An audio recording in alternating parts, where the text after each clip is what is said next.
right, and just like that, everyone, here we are with Jim Remley Hey. from eRealEstateCoach.com. So Jim is the president of eRealEstateCoach.com and is also a broker, principal broker at John L. Scott Brokerage. And I had the pleasure of doing a podcast with Jim this year, and you guys are about to get just bombarded with knowledge on how to recruit agents. So Jim, I'm going to turn it over to you. Thank you. Oh, thank you so much. Thanks for having me on the program. So, and it's a pleasure to be working with Sisu myself. I just partnered with them with my coaching team. So we're excited to be in business together. So a great program that Brian and his team have put together. So it's exciting to be here at this event. One of the things I've learned over 31 years in the business, I got in the real estate business and like a lot of brokers had some early success. And I thought it was a brilliant idea to go open my first company, which I did at 24, and we grew that to 17 offices over 15 years. But the first 5 years of that, I made a classic new agent, new broker mistake when they're opening an office. And that is I focused in on hiring and recruiting new agents. And there's nothing wrong with hiring new agents. I hired one last week. But if that's the sole focus of your business, you're in for big, big trouble. And now, you're going to have let me clarify that, Jim. Yeah. You're saying new agents versus experienced agents. Is that right? Okay. Yeah, exactly. And so I hire new agents. I have nothing against new agents. I love new agents too. But if I'm looking at business goals and business management, how I'm running my organization, there's an 86% attrition rate with new agents. So that means you can be the most dynamic, fantastic coach, leader, operator. You can have all your systems dialed in, but 8 to 9 times out of 10, you're going to fail with this agent that you brought to the front door. If you're always just bringing new agents in, that grind is so taxing on your entire organization. It drains resources, it drains energy, it drains fuel for your company to go out there and blow up. So I pivoted. Yeah, go ahead. Hey, Jim. Yeah. Well, yeah. Keep going. I'll ask you that. Go ahead. Yeah. Any questions you got? I'm ready. So I pivoted about 5 years in, and I did grow. I don't want to get the wrong impression. I grew, well, but it was just a struggle. And then I had this epiphany when I did finally recruit an experienced agent, how much easier that was, and how much more money I made by having these experienced agents attracted to my brand. So then I pivoted, and I said, let's really focus in on this as my new. Whoops, I like what. Hello. It'll come back on eventually. I pivoted on what I needed to do, and I decided that there was really 3 big things I needed to do to get this really off the ground and running. So today, that's what I'd like to. If we got time, we're going to run through these 3 key concepts that I used, and I'm encouraging all my broker students to use going into 2021, that I think will really differentiate yourself, not just in my buildup of my company, but in your buildup, especially going into 2021. Before we dive in there, Jim, I have a question for you. The question is this. Tell us about your business today, because you have done an amazing job at recruiting a lot more agents than most people listening. So tell us about your business really quick, just so people have an idea as to how big you've really built it. So first of all, I built that first company to 17 offices. I sold that in 2006. So I got really lucky right before the crash. I got recruited in 2009 to come work with another company in Southern Oregon. They only had 39 agents. I was hired as a consultant, and I came in and we turned that company, which I eventually took ownership of, and we grew that to 190 agents today over a 10-year span. And now we went from being nothing and nowhere ranked to being ranked in the top 500 companies in America. So we're a Real Trends top 500 company.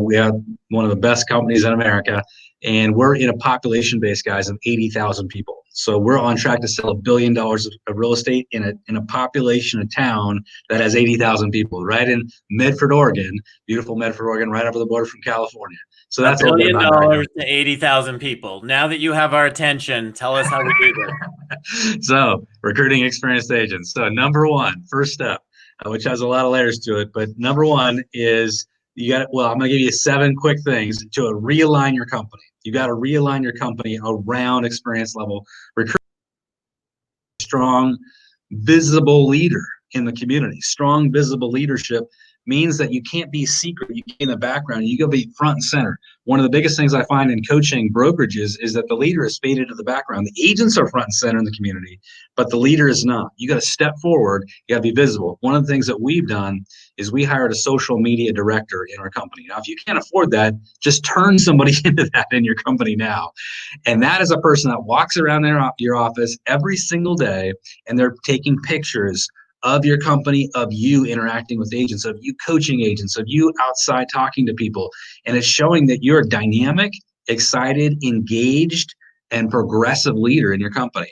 And you as a leader also have to be posting 5 to 10 times a week on social media just to put yourself out there and get ahead of the curve. That's number one. So you got to be present in your company and be a leader in the community. Second thing is you've got to actually refine your own team that you have now. Nobody's going to come to work for your team if they know your team has toxic elements, or they know your staff isn't serving the community well, the office well. So what we do is we sit down with every staff member when we hire somebody, a new staff member. We say, what do we think you do? What do you think this company does here?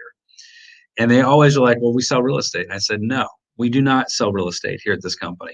We serve agents who sell real estate. It's a big difference. Every person that's an agent here, that is our customer. And we have to have that customer mindset when we're looking at talking to these folks. And we're hiring staff members to serve these people. When people on your staff think they're doing your agents a favor by helping them, that's the wrong attitude. They're out the door. You got to realign your company around this idea that our customers are our agents. It's a whole different mindset. So the other thing I do is I look at toxicity in the office. Is there any toxic players? They have to be cut from the team. And when we got here in 2009, there was 2 of the top producers which were toxic people, but they were also the top producers in the company at that moment. We walked in and we came in and we fired them both. The office was shocked. The market was shocked when we had the tiny little group that we had, and we had to come in and fire people. But it cleaned the image of the company up instantaneously. That the industry knew that we had the strength to do it, and it started to attract more people. Jim, I think that is such a crucial point. I just want to stop right there because I think most people have such a fear of losing their top agent. And I've seen over and over and over again that losing your top agent could be one of the best things for your business, because now everybody is engaged in feeling a part of this business, and it just can take your business to a whole new level. It's always really hard for maybe a few weeks, and then it's like your business will just take off from doing it. So congratulations on doing that. I just wanted to make sure that we really drilled in on that. Oh yeah, absolutely. And it's what happens with the rest of the people at your company is all of them will rush into your office and thank you. And the feeling of camaraderie will just be such a super surge of positive energy. It's amazing. The next thing we have to do is we have to make sure that we understand the top 5 reasons, and we have to have clarity about this. What are the top 5 reasons someone would come to work for your company? Often when I ask this question, one of my first meetings with a brokerage, a client that I bring in, and I coach a lot of brokerages across the country, I'll ask them, what are the top 5 reasons what somebody would come to work for you? You'd be shocked. Almost all of them cannot come up with 5. And so if you can't answer that question as a leader, neither can anybody else in the community. And so that's why they don't come to work for you. You got to have clarity about what are the top 5 reasons why someone should come to work for you. And none of those top 5, none, should be around your commission structure. Your commission structure is not a value proposition. That's a secondary issue. Your value proposition is the services and tools and the culture of your office. That's what it's got to be around. So you got to really think that through and know that cold. Then you got to have great support staff, which I've already touched on, but make a point of highlighting your staff with photographs, social media posts, congratulations to your staff members. You want the real estate community understanding that you value staff. Most people don't value staff at real estate companies. You value staff, you elevate staff. Next is, and the most important thing of all the things I'm talking about really quickly, is your culture. You have to have a culture of excellence. Your company has to be looked at as a fun, hip, engaged, cool place to work. And so how do you do that? Here's how we do it. And you touched on it right at the end of your last interview, which is we do a lot of events at my company. And we've had to adjust for COVID like everybody else. But I believe that experiential marketing, when it comes to retention and recruiting, is the number 1 kind of marketing you can do, experiential marketing. And so experiential marketing means for us is we are we love to party. And realtors in general love to party. We love to have a good time. So we have blowout events. Our signature event is one we do every summer. And we bring in, we say to every agent in our company, you can invite 10 people, 10 of your best clients to this huge, what we call our client appreciation or CAP party. We're going to hire a live band. We're going to pay for the food, the drinks. We're going to have all kinds of kids games happening. Bring your 10 clients and their families to this event. So we have 190 agents. That means 2,000 people will be in attendance at this event. Now, this is pre-COVID. Gotcha. Pre-COVID, right? But this is our signature event. We've had to adjust. And so I'll tell you how we're adjusting for this coming into the Christmas season. Normally, we have a huge blowout Christmas party where we bring in, this great big bands, and we have this amazing event. Everybody bonds at that. We can't do that this year. So we're doing what we're calling our Festival of Doors. So every door in our office is being decorated by teams of people who are competing with each other to see who can decorate the door the best way. And then through the month of December, we're totally decking out the office. It's going to be like the North Pole in our office. It'll be like a movie soundstage in this office. And so when people come in, we're going to do a reverse Popeye. All through the month of December, people are going to make an appointment to bring their clients in and walk through this incredible thing that we put together here and vote on those doors. And then they'll be given the opportunity to also make a donation for people that maybe have a need, or take a donation if they're a family in need. So we'll have a Christmas tree with prizes under it. And that's going to bring the company together. And it's another great event. So we're always super event motivated. We do an event every 6 to 8 weeks. Some other events that we do, we're renting out the movie theater. We happen to be in a complex with the movie theater. Social distancing in the movie theater, seats 250, we can get 60 in there. So we're putting 60 in there, buying those tickets for them. So we're doing events like that all the time. Jim, can you tell us just really quick, tell us about the event where you rented out the island, because that's pretty mind-boggling. That's right. So this summer we couldn't do the big event. We typically do the cap party of 2,000 people. So we just made it about our company. And so it happens to be a jet boating company here in town. You get on a jet boat and they tool you around the Rogue River, the famous Rogue River, but they happen to have access to an island. So we rented the island. We brought a live band into the island. And because we were outside, we were able to socially distance. We had food there. We had drinks there. And people were boated in, all at our expense, the families and friends of the agents. And we had a great event. Now, that was limited. We only had about 250 people at that event. But still, the camaraderie and just getting outside with people was huge. And people love it, right? That's some of the aspects of just kind of realigning and refocusing your brand around this idea of culture and excellence and being a fun and engaging place to work. So that's number one. Number two is really refining your whole business model around recruiting by referral. So recruiting by referral is a whole different concept than most offices are used to. So most offices are just completely focused on, basically cold calling recruits 24 hours a day and hoping that they're going to land something. The worst thing I'm seeing right now in this industry is people that are hiring other cold callers to cold call on their behalf to try to get recruiting appointments. It's the worst possible thing you could do. And the first way you're going to turn off experienced top producers is by having some third party calling them. The worst thing you can do. You got to look at yourself as an NFL team owner, as an NBA coach, as one of the highest level professional athletic coaches in the country. What would you do to recruit like the number one draft pick? Would you have someone call them on your behalf, or would you call them yourself? Of course you're going to call them yourself, because this is somebody that can transform your company. I look at recruiting as being hand-to-hand combat, and it's a personal relationship I'm building with people. So it's all done by referral. So I'm always talking to agents in my company. Who's out there that you think would be a good fit for this company? Who's out there that I should reach out to and talk to? Can you make an appointment with me? Can you give me an introduction so that we can have this conversation? And it works. Last month, we just got recognized in our company. We're in a small regional franchise, 110 offices, but we were the number one recruiting office for that 110 offices last month, even after we've continued to recruit for years and years and years. And how do we do it? We do it by referral, right? Jim, that reminds me a little bit of Nike going after athletes. I mean, yes, they are completely geared out on going after all the best athletes, which started really, Michael Jordan is what you think of, and Tiger Woods. Yep. And it really grew from there. But that's how they've built their business. And I see you taking that exact same approach in building your team. It's exactly right. And you get the best agents that way. And people begin to recognize that, hey, I can't just walk into, like in my company, you can't just walk into my company and get a job. It's not like we hire everybody that fogs a mirror. The reason why brokers get to the point of hiring everybody is because they're so desperate and they don't have an ongoing lead generation program. And here's what it comes down to. We train our agents to go out and focus on their sphere of influence, to have conversations every day, to be texting and calling and doing all the video messaging. But how many of us are doing that on a recruiting basis? We need to lead from the front and do the same exact lead generation they do to generate real estate business for us to generate recruiting business. And when they see us doing that, they'll respect us as agents in our own right. They'll respect us as leaders in our own right, and they'll get involved. So here's one way that we do it. I'll give you a tactical piece of information. So we say to every agent at closing, we give them a sheet, and it's a digital sheet they can fill out at their desk. And we'll say, well, you just closed a transaction with X at this address.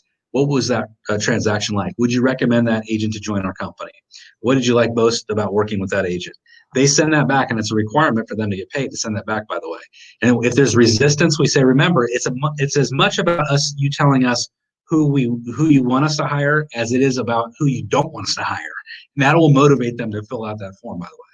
So when we get those forms, then I just make those calls, right? And we say, hey, I just saw you closed a transaction over on 3rd Street. Thank you for working with one of our agents. We just want to reach out personally and say thank you so much. Every transaction is meaningful at our company. And also, I was just hoping maybe I could get a chance at some point, sit down with you, have coffee, pick your brain, talk shop a little bit, and just tell you a little bit about what we're doing at our company too. Would you be open to that? Simple, nothing magical about it, but it's the consistency of contact and the fact that you're thanking them in a transactional setting that will get them to unlock. Now, we have tons and tons of scripts that help starting recruiters get kind of more comfortable with the conversations, but that is a simple starting point for most people out there in the world, and it works. I'm just working with a brokerage student out in Thousand Oaks, California this morning, and they've got 3 appointments just with that script last week. So the other thing that goes along with that, before you run in on there, and Jim, I just had one question for you. I mean, one of the things you talk about is recruiting by referral and not taking everybody. I think that's a really hard thing to do, but part of the reason that's something you guys do is because your culture is so important to you. And so I just wanted to tie those two together. You have this culture of excellence, which then leads to not everyone is a fit for that, right? And once you do this for a while, the community at large begins to know it. The real estate community, and the way that happens is through rejection.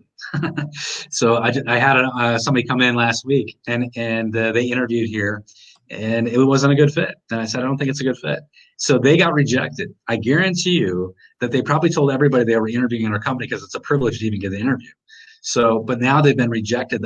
Also, the community knows that that person was rejected. And so it's exclusivity. You're trying to create this relationship like, hey, it's an honor and a privilege to work at that company. If you can get in there, that's incredible. And I always tell people when they're interviewing, I say, we don't hire everybody. We're very, very, we have a really big process we take people through. The first thing is you go through 2 rounds of interviews. It's not just one. You got to interview twice here. I'm going to ask you a series of questions. I'm going to ask for a commitment, and we're going to just see if it's the right fit. Maybe it won't be the right fit for you. And whenever you make things hard for people to get in, they want it that much more. Then they're like, well, what do you mean? Because my last company was just super easy. When you have interviews, are those with 2 different people? Yeah. So it'll be with me and one of my staff members, and then another broker will come in. We have 4 principal brokers here will come in and do the interview and interview them as well. Now, if you're a smaller company, it could be you starting. It could be maybe your office manager, or you could pick a couple top agents to interview them as well. And just to make sure it's the right fit. Not that we want to empower agents to make the decision, but we want to empower agents sometimes to give us input, and we're making the final decision. I would only do that if you have a really small group of people, though. Okay, so you are actually the first interview, is that right? First interview. It depends on my time, actually, but usually on the first interview. The second interview, you're going to pull in agents or staff or brokerage or whomever. Yeah. Okay. Then we'll have a conversation about it afterward. Then we'll make the hiring decision. Okay. Cool. And part of this recruiting process is once I've received a referral from an agent, that's somebody that I'm really targeting, it's using CRM. So we have to use CRM in order to make sure that we get people into like a pipeline, an incubation process. And here's the biggest myth with agents is that, or excuse me, with brokers is that I'm going to have one conversation and recruit people. No, it's just like a for sale by owner. It's like any long-term incubation program. So I've actually recruited somebody this year that I started recruiting 10 years ago. I've had 2-year cycles. I've had 4-year cycles. I've also recruited people in the same meeting. So it depends. I see we got a question from Ricky. Yeah. So when you're recruiting by referrals, do you compensate your people for that, or how do you motivate them to do that? So I'm a little bit unusual, and I don't offer incentives to my staff here. I know a lot of companies pay, recruiting bounties, or they have some kind of downline, process that they have. We don't have that. It's you're doing it because you believe in the company and you believe that there's people in the community that would be a good fit.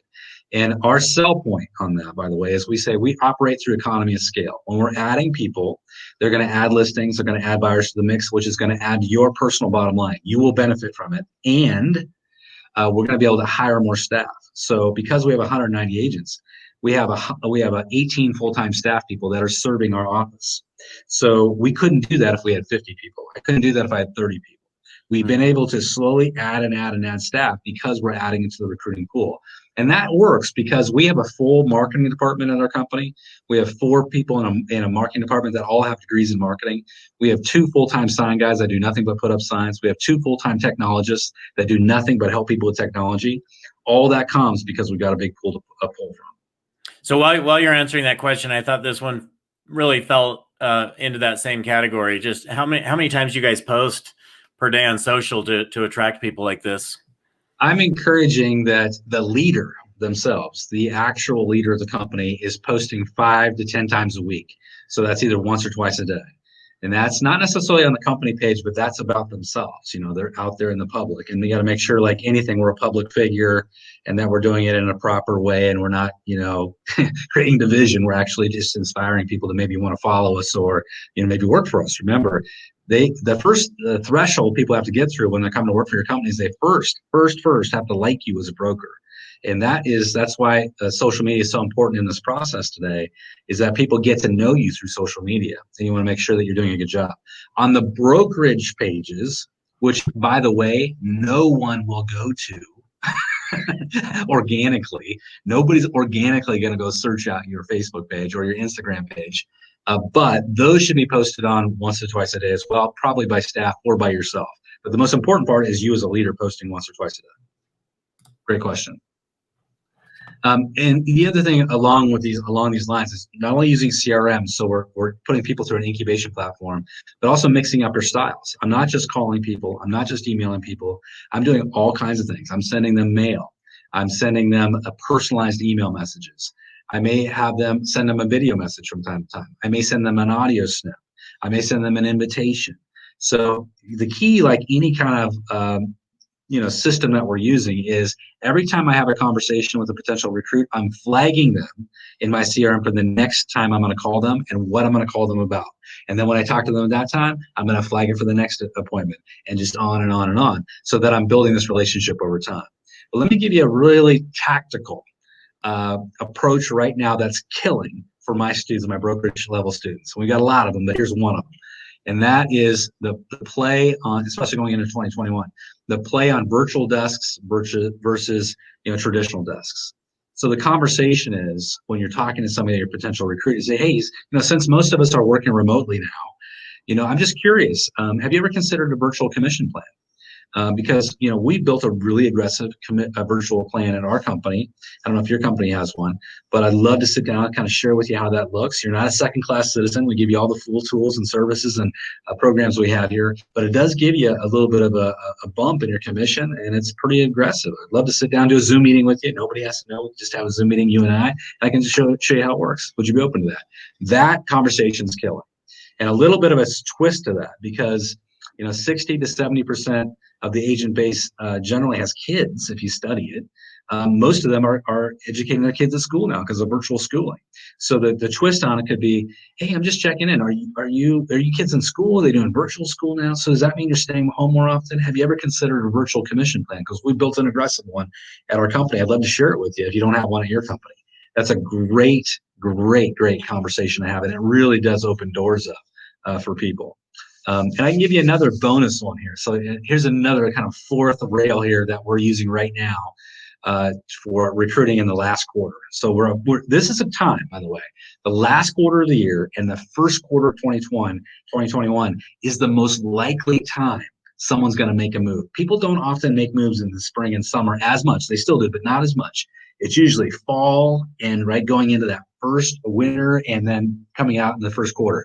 So the conversation centers around your 90-day plan and your business plan for 2021. So what my conversation will be there is I'll say, hey, I'm just curious, has anyone taken the time to sit down and do like a fourth quarter business plan for you? Like, what are you going to do over the next 90 days to really get yourself set up and get the plate, get the table set for 2021? Has anybody done that with you yet? Because I'm doing that with my own agents. I'd love to sit down. It takes like 20 minutes. We can just roll through some business planning. Now, me partnering with Sisu, I've got this amazing tool where I can actually run them through a whole calculator, and we can really build that out. And then we're doing it for 2021, but I put a twist on this. So with 2021, I'll say, hey, has anybody sat down with you and started working on your 2021 business plan? I'm doing that with my own agents. I'd love to do it with you. By the way, I've got this great system I'm using to actually go back and look backward at your last 5 years of performance. So I've actually already run the report, and I'll have it in my hand. I've actually already run the report for you. And it shows all your performance numbers over the last 5 years. And I can actually just share it with you if you want, and we can look at what's happening with your business if you're interested. If you're not, that's okay too. No one can resist that curiosity.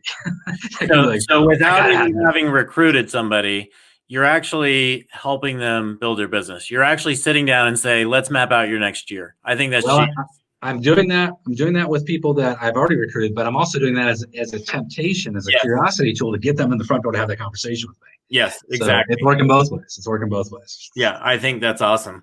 Okay. Before we jump out, we have 3 minutes. I don't know if there are any other questions. I think we've addressed all the questions. Jim, do you have any last advice that you're just like, hey, want to make sure we hit this before we leave today? Yeah, absolutely. So one thing I would just say to you is if anybody's interested in brokerage level coaching, I'd love to sit down and talk with you. If you hop over to eRealEstateCoach.com, which you can see on the screen there, eRealEstateCoach.com, we've actually got a 90-minute seminar all about what I call rockstar recruiting. And we give you scripting and tech and all kinds of things that go along with that, really tactical data. There it's at the top of the page, rockstar recruiting at eRealEstateCoach.com. You can also schedule a time with me and we can sit down and I can give you kind of an overview of how our brokerage coaching works. It's one of the best things you can do for your company. But just in general, going into 2021, you have to have a mindset. Recruiting is my number one job as a company manager, and you don't want to be just the deal doctor. You don't want to be this person that's all wrapped up in technology. Your number one job as a brokerage manager is recruiting and retaining your agents. It's the only way you're going to get to your profit goals. It's the only way you're going to unlock the true potential of your company is to become a master at recruiting. You want to be the feared person in your market. You want people thinking and wondering, is that person calling on one of my agents today? That's the way the market's got to look at you. And it does work. So how much time do I spend recruiting per month?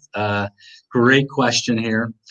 So I recommend, just like I recommend to my agents, I recommend to agents they spend 1 hour a day in lead generation where they're actively on the phone, follow up, so forth.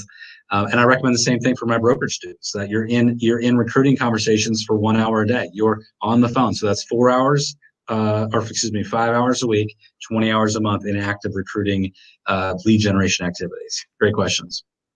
Yeah. So Jim, another question that I have is, do you track your recruiting efforts just like realtors track their production efforts? 1,000%. You got to track conversations to appointments and appointments to actual recruits. And so we track all of that with our brokerage students to see, how they're progressing and how they're doing.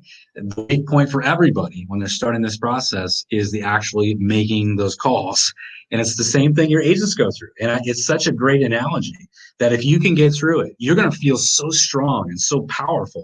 They're going to be able to walk out and coach your agent and say, I know, I just had the same thing, buddy. I had a hard time picking up the phone too. Trust me, I know.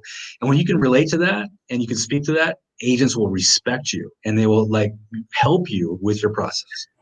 Jim, thank you so much. My pleasure. Always a pleasure. Love having you here. So thank you for joining us today. My You've pleasure. got Thank a you for lot of having me. nuggets out there. People are asking, are you recording this? So thankfully, we're recording it. Everybody, you'll be able to watch this recorded afterwards. And we are going to jump out with Jim. Thank you so much for your time, Jim. Thank you. Thanks, guys. Have a good day.